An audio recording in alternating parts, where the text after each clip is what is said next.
ઓમ વિષ્ણવે નમઃ. જય શ્રી કૃષ્ણ મિત્રો. ઉત્સવનો મહિમા ચેનલમાં આપનું સ્વાગત છે. મિત્રો, આજના વિડીયોમાં આપણે ગરુડ પુરાણ અધ્યાય 1 સાંભળીશું. શ્રી વેદવ્યાસજી ગરુડ પુરાણની રચના પૂર્વ ગ્રંથની નિર્વિઘ્ન સમાપ્તિ માટે મંગલાચરણમાં ભગવાન શ્રી હરિને વૃક્ષરૂપ કહી અને સ્તુતિ કરે છે.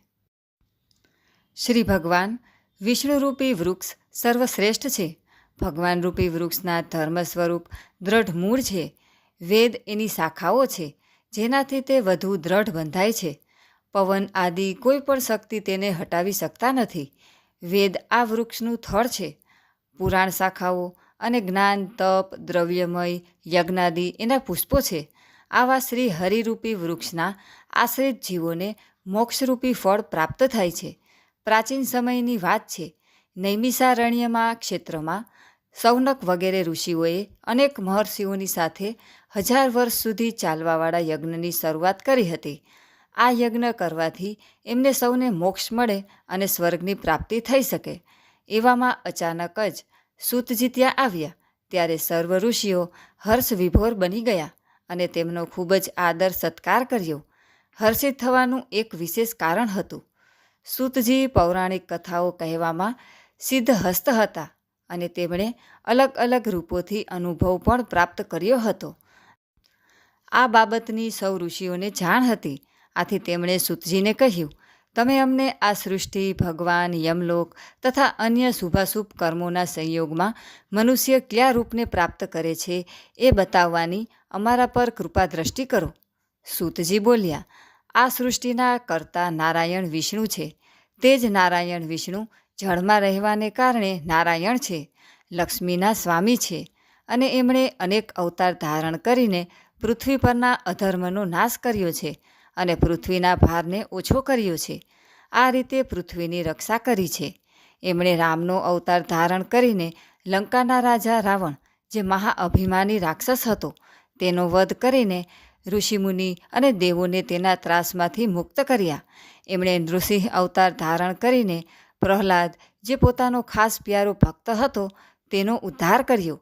સાથે સાથે હિરણ્યકશિપુ, જે ભયાનક દૈત્ય હતો, મહાપાપી હતો, તેનો વધ કરીને ઋષિમુનિઓ તથા દેવગણનો પણ ઉદ્ધાર કર્યો.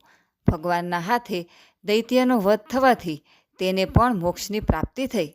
આ જ ભગવાન વિષ્ણુ સૃષ્ટિના આદિકર્તા, પાલક અને રુદ્રના રૂપમાં સંહાર કરવાવાળા છે. ભગવાન વિષ્ણુ એ જ વરાહનું રૂપ ધારણ કરીને પૃથ્વીનો ઉદ્ધાર કર્યો હતો. ભગવાન વિષ્ણુનો જ અંશ વેદવ્યાસજી છે અને વેદવ્યાસજીએ પુરાણોની સૃષ્ટિ કરી છે. એક દિવસ ભોળા શંભુ ધ્યાનમાં મગ્ન બનીને બેઠા હતા. ત્યાં અચાનક જ પાર્વતીજી આવ્યા. તેમણે પોતાના નાથને ધ્યાનાસ્થ થઈ ગયેલા જોઈને નવાઈ લાગી. આથી પાર્વતીજીએ ભોળા શંભુને પૂછ્યું, તમે તો ખુદ ભગવાન છો, સૃષ્ટિના કર્તા, પાલક અને સંહારક છો, છતાં પણ તમે કોનું ધ્યાન કરતા રહો છો? તમારાથી મોટું કોણ છે જેનું તમે ધ્યાન ધરી રહ્યા છો? પાર્વતીથી આવો સવાલ સાંભળીને ભોળાનાથે કહ્યું, હું આદિદેવ ઋષિઓનું ધ્યાન ધરું છું. વિષ્ણુ જ પરમ અને મહાન છે. તે મારા જ નહીં પણ સર્વે દેવોના સર્વોપરી છે. એમનું ધ્યાન ધરીને હું ખુદમાં તલ્લીન રહું છું. આ પ્રમાણે સૌનકજીએ જ્યારે સૂતજીને પૂછ્યું તો એમણે જવાબ આપ્યો કે ભગવાન વિષ્ણુ જ સઘળા કર્મોનો આધાર છે. એ બતાવીને તેમણે કહ્યું કે શિવજીએ પાર્વતીને કહ્યું કે હું પરમ બ્રહ્મનું ચિંતન કરું છું. આ પરમ બ્રહ્મ ભગવાન વિષ્ણુ જ છે. હું ભગવાન શ્રી હરિનું ચિંતન કરું છું. ભગવાન વિષ્ણુ જ અનેક રૂપમાં અવતાર લે છે. એમણે જ રામ, કૃષ્ણ, વરાહ, નૃસિંહ, વામન વગેરેના રૂપમાં અવતાર ધારણ કરીને ધર્મનું તથા પ્રજાનું યથાયોગ્ય પાલન પોષણ કરે છે. ધર્મની રક્ષા કરે છે. રામના રૂપમાં એમણે રાક્ષસોનો નાશ કરીને દેવોને ભયમુક્ત કર્યા છે. કૃષ્ણના રૂપમાં દુષ્ટ પ્રવૃત્તિવાળા લોકોનો વિનાશ કરીને ધર્મની સ્થાપના કરી છે. ભોળા શંભુએ આગળ જણાવતા કહ્યું, હે પાર્વતી, વરાહ રૂપમાં વિષ્ણુ એ જ પૃથ્વીનો ઉદ્ધાર કર્યો છે અને નૃસિંહના રૂપમાં ભક્ત પ્રહલાદની રક્ષા કરીને હિરણ્યકશિપુનો પણ ઉદ્ધાર કર્યો છે. હું મારા નેત્રો બંધ કરીને સદાય મારા સર્વોપરી દેવ ભગવાન વિષ્ણુનું જ ધ્યાન ધરું છું. આ રીતે ભગવાન વિષ્ણુનો મહિમા સાંભળીને ઋષિઓની ઉત્કૃષ્ટતા અન્ય વિષયોમાં જાગૃત થઈ ગઈ. ઋષિઓએ સૂતજીને પૂછ્યું, હે ભગવાન, તમે ભગવાન શ્રી હરિના મહત્ત્વને સ્થાપિત કરીને જે કંઈ પણ કહ્યું તે ભયમુક્ત કરવાવાળું છે, પરંતુ તમે સંસારના દુઃખ અને કષ્ટોને નષ્ટ કરવાવાળા ઉપાયો બતાવો. તમે આ લોક અને પરલોકના કષ્ટોનું વર્ણન કરવામાં અતિ જ્ઞાનવાન અને જાણકાર છો. અમને બતાવો કે યમરાજનો માર્ગ કેવો હોય છે, અને ત્યાં મનુષ્યોને કેવી કેવી યાતનાઓ મળે છે, અને ત્યાં માનવ જીવને કેવા કેવા દુઃખો સહન કરવા પડે છે. ઋષિઓનો આવો ધર્મથી ભરપૂર સવાલ સાંભળીને સૂતજી અતિ હર્ષિત થયા અને બોલ્યા, હે ઋષિઓ, જે વૃત્તાંત ભગવાન શ્રી હરિએ ગરુડજીના પૂછવા પર એમને બતાવ્યો હતો એ હું તમને કહી સંભળાવું છું. યમનો માર્ગ અતિશય યાતનાઓવાળો અને દુર્ગમ માર્ગ છે, છતાં પણ હું તમારા લોકોના કલ્યાણ માટે એનું વર્ણન કરું છું. ગરુડજીએ સૌથી પહેલાં ભગવાન શ્રી હરિને પૂછ્યું હતું, હે પ્રભુ, તમારું નામ લેવું તો સાવ સાદું અને સરળ છે, છતાં પણ મનુષ્ય તમારી ભક્તિથી વંચિત રહીને નરકમાં પહોંચે છે. તમારી ભક્તિના અનેક માર્ગ છે, એમની અનેક ગતિઓ છે, અને તમે સૌએ મને બતાવ્યું પણ હતું, પરંતુ આ સમયે હું એ જાણવા ઈચ્છું છું કે જે વ્યક્તિ તમારી ભક્તિથી વિમુખ થઈ જાય છે અને એમને દુર્ગમ માર્ગ મળે છે, પરંતુ આ માર્ગ એમને કેવી રીતે મળે છે અને એની મુશ્કેલીઓ શું છે? હે પ્રભુ, આ માર્ગમાં પ્રાણીઓની અતિશય દુર્ગતિ થાય છે, અને જે રૂપમાં તેઓ નરકગામી બને છે તે તમે અમને વિસ્તારથી બતાવવાની કૃપા કરો. ગરુડની વિનયથી ભરપૂર પ્રાર્થના સાંભળીને ભગવાન શ્રી હરિ મંદ મંદ મુસ્કરાતા બોલ્યા, હે ગરુડ, તમારા પૂછવા પર હું યમ માર્ગનું વર્ણન કરું છું, કેમ કે આ માર્ગથી થઈને જ પાપી જીવ યમલોકમાં જાય છે. આ વર્ણન અતિશય ભયંકર અને કારમું દુઃખદાયક છે. જે પોતાના સન્માતિત માનીને ઉગ્ર રહે છે, અને ધન તથા મર્યાદાના ગર્વથી યુક્ત છે, તથા રાક્ષસી ભાવને પ્રાપ્ત થઈને દેવી શક્તિરૂપી સંપત્તિથી હીન હોય છે. જે કામ તથા ભોગમાં લીન રહે છે, એને બીજું કંઈ કામ સૂઝતું નથી, બસ તેની નજરે કામ જ દેખાય છે. જેમનું મન મોહ માયામાં ફસાયેલું છે, તેઓ અપવિત્ર નરકમાં પડે છે. પરાઈ સ્ત્રીઓ અને પરાયા ધનનું હરણ કરવા માટે અનેક પ્રકારના ઉપાયો વિચારે છે. સ્ત્રી, પુરુષ, પુત્ર, કલત્ર આદિની મોહ માયામાં પડ્યા રહે છે. કામ ભોગ સિવાય બીજું કંઈ જ એમને સૂઝતું નથી. એવા પાપાત્મા અપવિત્ર નરકમાં પડે છે. જે પુરુષ જ્ઞાનવાન થઈને સદાય દુષ્કર્મોથી બચતો રહે છે, તે પરમ ગતિને પ્રાપ્ત થઈ અને મોક્ષ મેળવે છે.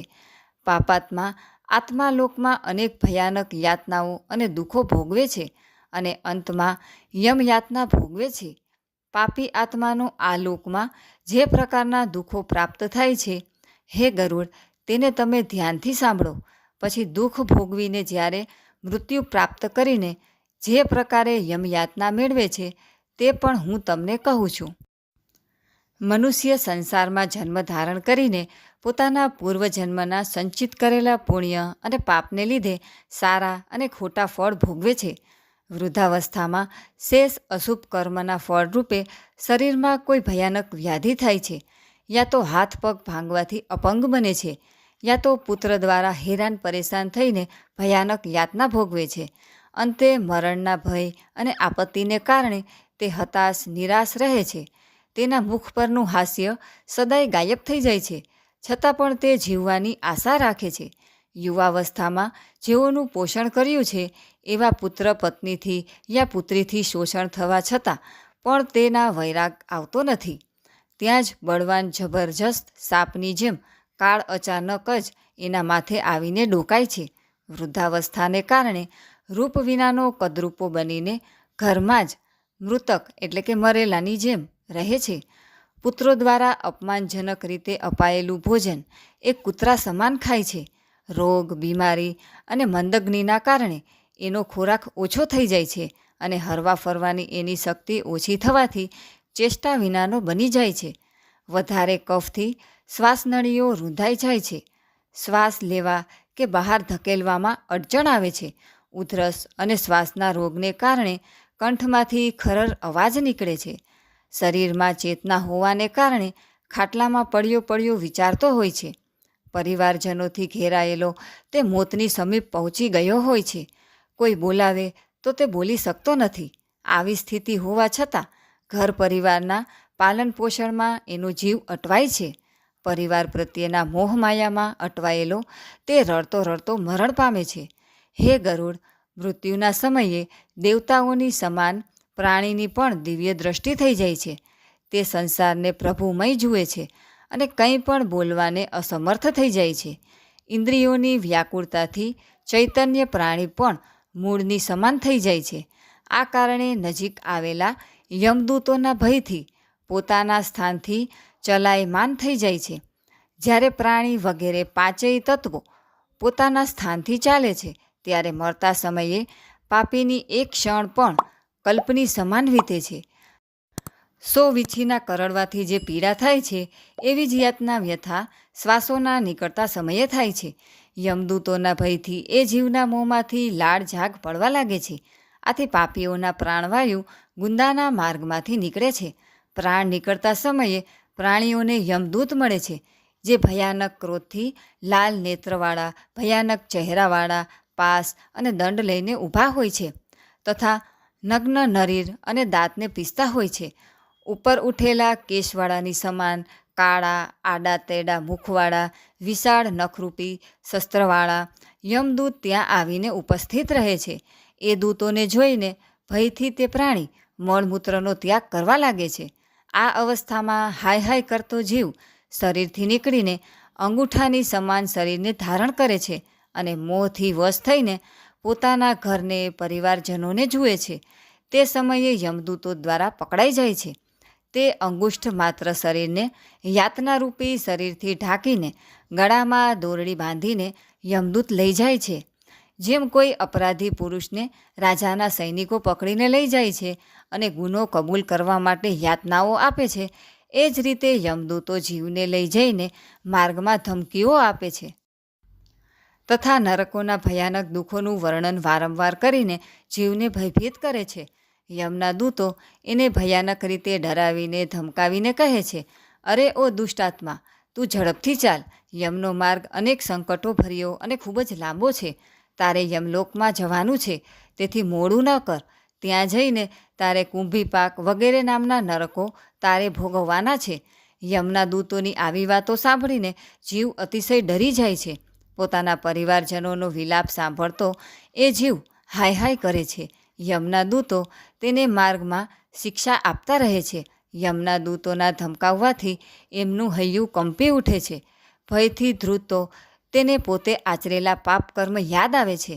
યમ માર્ગમાં આ પાપી જીવને અનેક પ્રકારની યાતનાઓ આપવામાં આવે છે. ભયાનક કૂતરાઓ કરડાવવામાં આવે છે. જ્યારે માર્ગમાં ભૂખ અને તરસથી પીડિત થાય છે. સૂર્યના તેજ અને હવાની પ્રબળતાથી તપી ગયેલી રેતીમાં ચાલવું પડે છે. છાંયડો અને વિશ્રામ રહિત માર્ગમાં ચાલવાથી અસમર્થ થઈ જાય છે. ત્યારે એ જીવને ચાબુકથી મારીને યમદૂત ખસેડે છે. એવા મુશ્કેલ માર્ગમાં ચાલવાથી એ થાકીને પડી જાય છે, મૂર્છિત થાય છે તથા ફરી ઉઠે છે.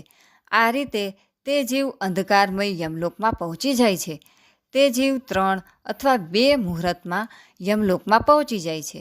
યમદૂત તેને ઘોર નરકની યાતનાઓ આપે છે અને એના કરેલા કર્મ મુજબ પાપોનું ફળ ભોગવવા મજબૂર કરે છે. યમલોકમાં પહોંચીને જીવ યમરાજના દર્શન તથા એક મુહૂર્તમાં ઘોર નરકોની યાતનાઓ જોઈને યમરાજની આજ્ઞાથી ફરી મનુષ્ય લોકમાં આવે છે.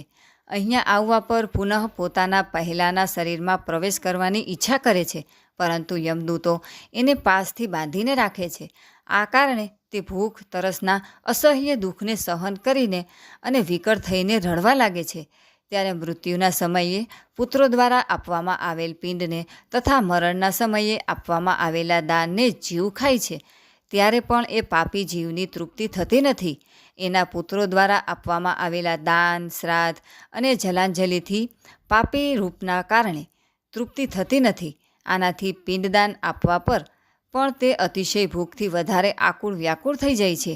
જેનું પિંડદાન થતું નથી તે જીવ કલ્પભર પ્રેત યોનિમાં રહીને નિર્જન વનમાં દુઃખપૂર્વક ભટક્યા કરે છે. પિંડદાન વિના કે દાન આપ્યા વિના કર્મનો ક્ષય કરોડો કલ્પ સુધી પણ થતો નથી અને યમની યાતના ભોગવ્યા વિના મનુષ્યનો જન્મ પણ મળતો નથી અને જીવને પ્રેત યોનિમાં ભટકવું પડે છે. હે ગરુડ, એ પિંડના પ્રતિદિન 4 ભાગ થાય છે.